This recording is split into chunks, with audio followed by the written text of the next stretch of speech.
Bem-vindos a mais um episódio de Últimos Dias. Neste vídeo falaremos sobre um título messiânico e escatológico chamado Filho do Homem, título atribuído a Jesus nos Evangelhos. Mas que título é esse e por que ele é tão importante? No Evangelho de Mateus, capítulo 8, verso 20, encontramos o seguinte texto: Mas Jesus lhe respondeu: As raposas têm seus covis e as aves dos céus ninhos, mas o Filho do Homem não tem onde reclinar a cabeça. Filho do Homem? Quem era esse Filho do Homem? A quem Jesus atribuía esse título? Esse título aparece primeiro numa passagem do profeta Daniel, no capítulo 7, versos de 13 a 14, e diz o seguinte: Eu estava olhando nas minhas visões da noite, e eis que vinha com as nuvens do céu um como filho do homem, e dirigiu-se ao ancião de dias, e o fizeram chegar até ele. E foi-lhe dado domínio e glória e o reino, para que os povos, nações e homens de todas as línguas o servissem, e o seu domínio é domínio eterno que não passará, e o seu reino jamais será destruído. Esta é uma passagem messiânica no livro de Daniel, e fica claro que ela se refere a Jesus Cristo, porque Jesus reivindicou para si este título.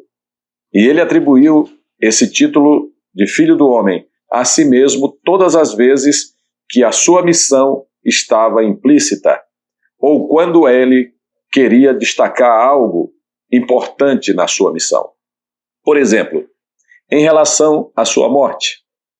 Lemos em Mateus 12, verso 40, o seguinte texto: Porque assim como esteve Jonas 3 dias e 3 noites no ventre do grande peixe, assim o Filho do Homem estará 3 dias e 3 noites no coração da terra. Este é um texto em que Jesus fala sobre a sua morte e sepultamento.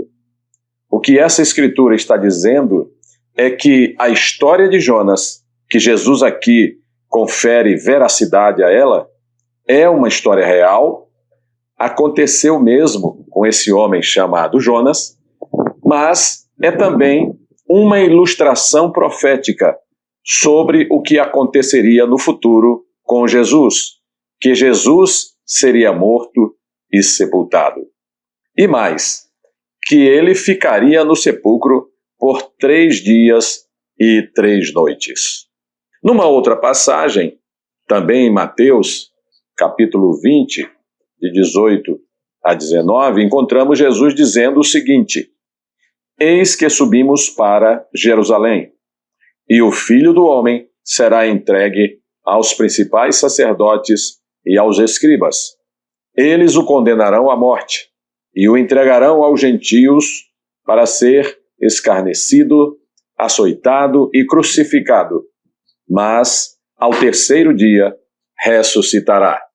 Aqui, Jesus fala do julgamento que sofreria dos líderes religiosos, acerca do seu martírio na mão dos romanos, e, por fim, sua morte por crucificação. E ainda anuncia a sua ressurreição. E, novamente, ele menciona esse título de Filho do Homem. Ele diz: Eis que subimos para Jerusalém, e o Filho do Homem será entregue aos líderes religiosos. Ainda no Evangelho de Mateus, tem mais uma passagem, no capítulo 26, verso 2, em que Jesus profetiza a data exata de seu martírio, utilizando mais uma vez o mesmo título, 2 dias antes da sua morte. Ele disse assim: Sabeis que daqui a 2 dias celebrarão a Páscoa, e o Filho do Homem será entregue para ser crucificado.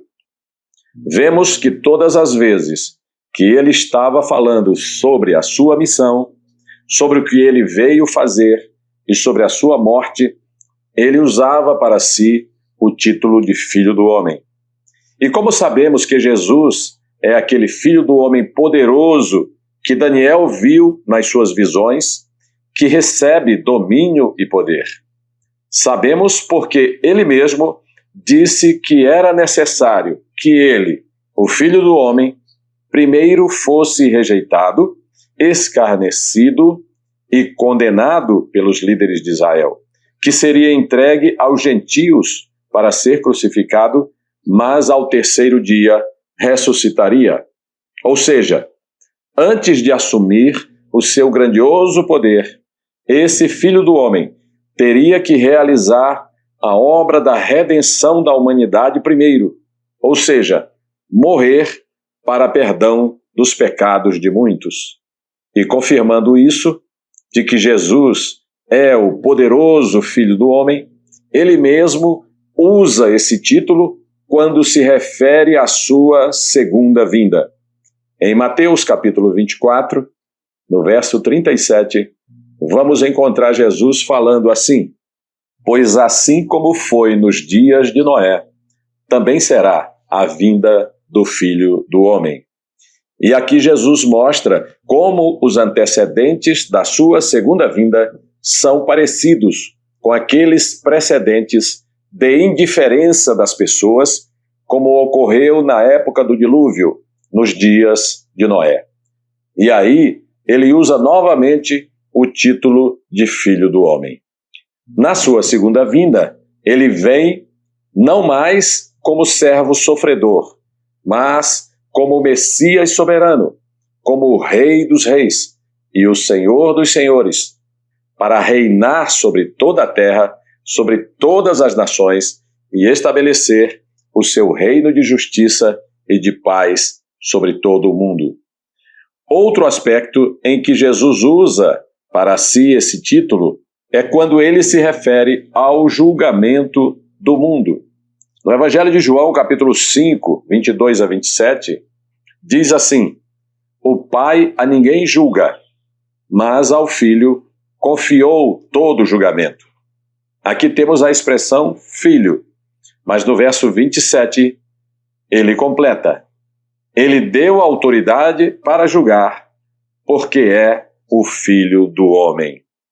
Então, veja que Jesus recebeu a autoridade do Pai para julgar o mundo inteiro. Deus a ninguém julga, disse Jesus, mas deu essa atribuição de juiz ao seu Filho, para julgar todas as pessoas, porque ele é o Filho do Homem. Esse título messiânico e escatológico mostra que Jesus cumpriu o plano de Deus.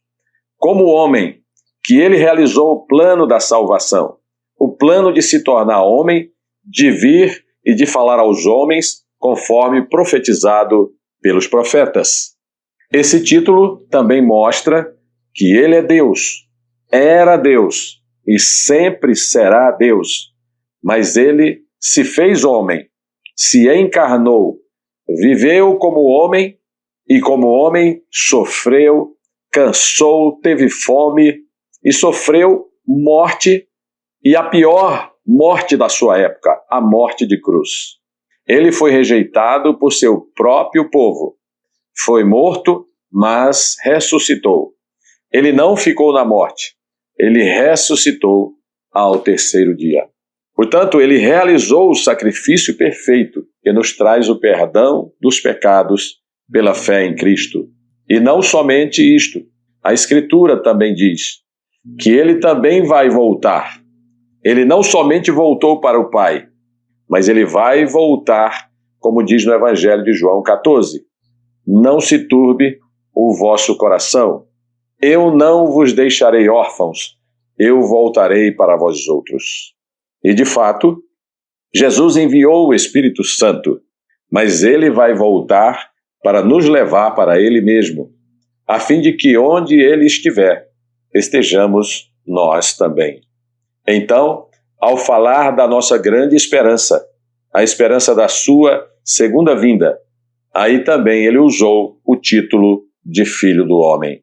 Aquele homem, homem perfeito, o Senhor Jesus Cristo, é também o Rei dos Reis e o Senhor dos senhores, que vai voltar com todo o poder e glória para estabelecer o seu reino de 1000 anos sobre a terra, um reino de justiça e de paz sobre toda a humanidade. E como profetizou Daniel, o seu reinado não terá fim. Portanto, Jesus Cristo é este Filho do Homem.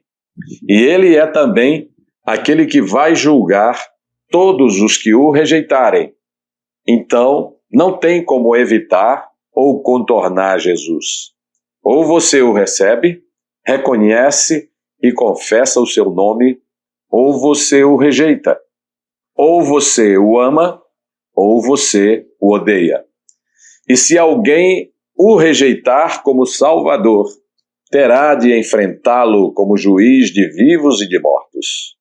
Porque ele é o Filho do Homem, aquele que realizou a salvação e aquele que vai tratar e julgar cada pessoa de todas as gerações.